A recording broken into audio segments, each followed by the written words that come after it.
nandito kami ngayon sa Mount Pulag, di ba? Yeah. Sir Homer. Sir Homer, thank you! Yes, tama po ang inyong narinig na akyatan namin ang Luzon's highest peak o ang third highest mountain sa Pilipinas, ang Mount Pulag. Kailan yan? Well, 2 weeks lang naman bago mag-lockdown last year. Kaya, let's make a rewind. Simulan natin ang ating flashback, syempre, sa terminal ng bus sa Cubao. Madaling araw na nang makarating kami ng Baguio. Nagstay muna kami sa isang hotel dito para sa mga seminars. Then, namasyal na rin kami.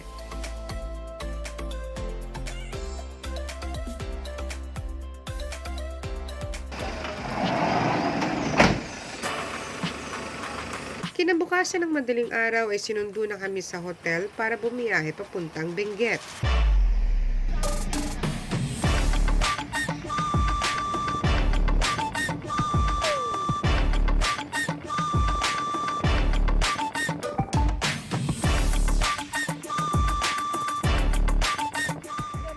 Nag-stop over muna kami sa Ambuklaw View Deck para konting stretching and picture taking.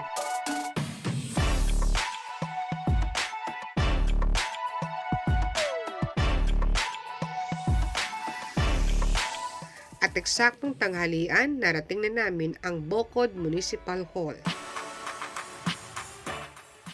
Sa lugar na ito, sumailalim muna ang bawat isa sa amin sa interview at medical check-up. Muntik na nga akong di makakyat dahil nga ako ay may hika. Mabuti na lang at pinayagan ako at tuwa ako nang makuha ko na ang medical certificate ko. Bago dumiretso sa next destination namin, idinaan kami ng aming contact person sa isang side trip.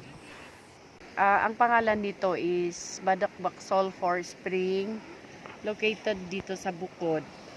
So, dito namin dinadaan ang mga ibang guest natin for side trip bago sila umakyat ng Mount Pulag. Sabi nila dead volcano kasi wala yung crater niya, pero since maliit pa ako, andito na ito. Kaso nagto-transfer siya, hindi ito ang dating location. Ngayon naman, after how many years, lumipat na naman dyan. Medyo matapang ang umoy dito at masakit sa mata.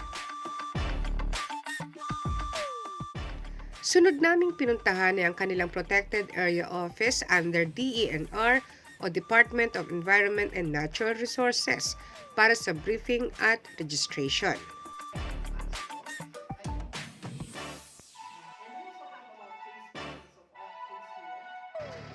Then biyahe ulit papunta sa Babalak Ranger Station sa may Babalak Basyoy, Kabayan, Benguet for another registration.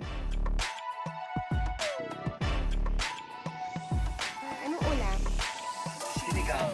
Na?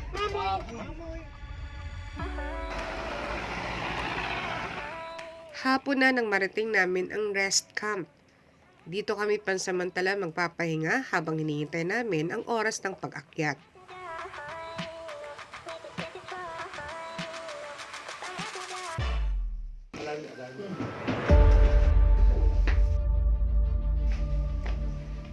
Pagsapit ng alas 11:30 ng gabi, naghanda na kami sa aming adventure. Namin Panginoon na ikaw ay kasama namin ngayong umaga na ito. Tapos po kami nagpapasalamat at kami nakarating sa lugar na ito ng payapa.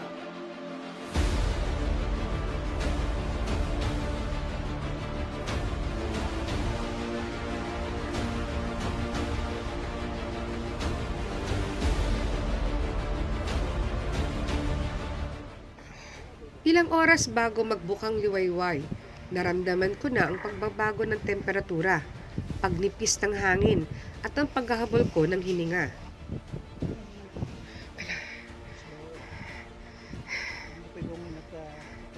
Muntik na nga ako sumuko, pero ika nga, pag may goal ka, kailangan mong lumaban. Big factor din na very supportive ang mga kasama ko sa pag-akyat.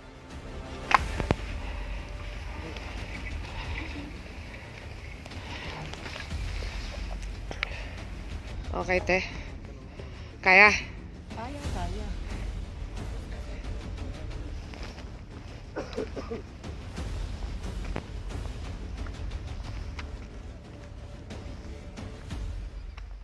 Grabe po experience. Kung mararanasan nyo yung naramdaman namin dito, grabe, napakasarap. Nakaka-addict pa lang umakyat sa bundok. Naramdaman ko na ang pressure ng sumisilip na ang haring araw at tila walang katapusan pa ang layo ko sa tuktok. Magkahalong pagod, luha at hirap man sa paghinga ay pinilit ko pa rin makarating sa summit. Hanggang sa, ladies and gentlemen, ito ang Mount Pulag.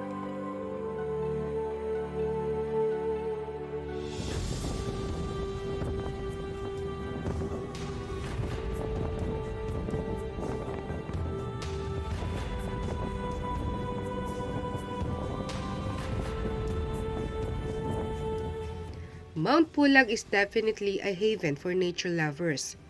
Big check ito sa inyong bucket list dahil bukod sa ito ang Luzon's highest peak o ang third highest mountain sa Pilipinas. Ito ay ka-26th highest peak of an island on Earth. At super big achievement ko ito dahil naisakatuparan ko na rin ang purpose o ang goal ko. Ang mabati ang asawa ko sa kanyang kaarawan sa tuktok ng Mount Pulag. Ano-ano nga ba ang mga lesson na maaaring ibigay sa atin ng kabundukan? Sinasabi ni Coach Alcin parang kwento ng buhay yung hiking, di ba? Correct. So, May isa, up and down, pero maabutin mo rin yung summit, makikita mo na sulit yung pagod. correct. No? Yes. Kasi importante dun, sir, di ba? Marami sa ating mga tao ang natitignan kagad yung mahirap. Pero tayo, we visualize na kapag na-hit mo yung peak, yung summit, sir, napakasarap ng pakiramdam. Ang ganda nung experience kasi nung pag-akyat ng Mount Pulag, kahit sobrang nakakapagod, yung parang lumakas ako dun eh. Naano ko dun sa pag-akyat, yung lumakas yung immune system ko dun, di ba? Yung Sea of Clouds. Ang ganda nun, grabe. Sobrang nawala yung pagod. Kahit na yung matarik na pinagdaanan namin, tapos pag dating dun sa may Sea of Clouds, wow, grabe. Ang sarap Well, ako ng siguro feeling. dagdag ko lang, of course, we learn how to appreciate creation eh. Yes. Diba? Itong kabundukan, kalikasan, gawa ng Panginoon to eh. So God created everything before He created us. So madalas naging masyal tayong busy sa Manila life eh. Oo. Pero ngayon po ang sarap pagka magkaroon tayo sa homer ng break, di ba? Hindi man 100% ligtas ang pag-akyat sa mga kabundukan. Ang malagpasan ang takot sa mga mataas na lugar at obstacles ay big achievement na.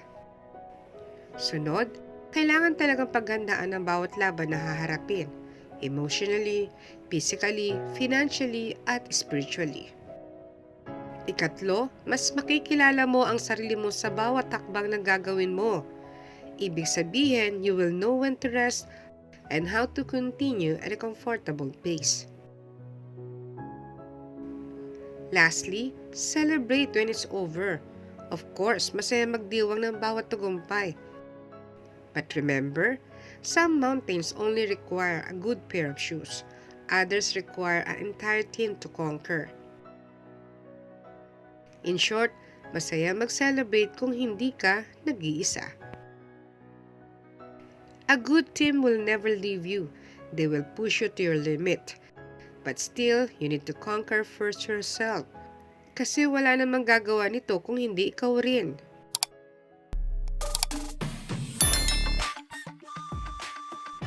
Mula rito sa ikatlong mataas na kabundukan sa Pilipinas, kasama ang may Maxilla family, hanggang sa muli.